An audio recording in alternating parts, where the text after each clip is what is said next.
नमस्कार मुलांनो, मराठी पुस्तकातील पहिलीच्या मराठी पुस्तकातील धडा 7वा आहे. त्याच्यात अक्षरांची ओळख आहे अ आणि आ. तर आता आपण थोडं अ आणि आ ची ओळख करून घेऊया. अ अननस, अ अगरबत्ती, अ अजगर. नंतर आ. आता आ कसा तयार होतो? अ ला एक काना दिल्यानंतर आ तयार होतो. मग आ पासून काय होतो? आग, आरसा, आवळा. बरोबर.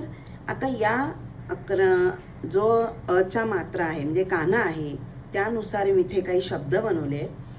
क, जसं अ ला एक काना दिल्यावर आ होतो तसं क ला एक काना दिल्यावर का होतो.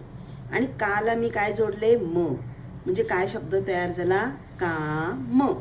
तसंच म ला एक काना दिला मा, पुन्हा म ला एक काना दिला मा, म्हणजे दोन्ही मा जोडले तर काय तयार होतो? मामा.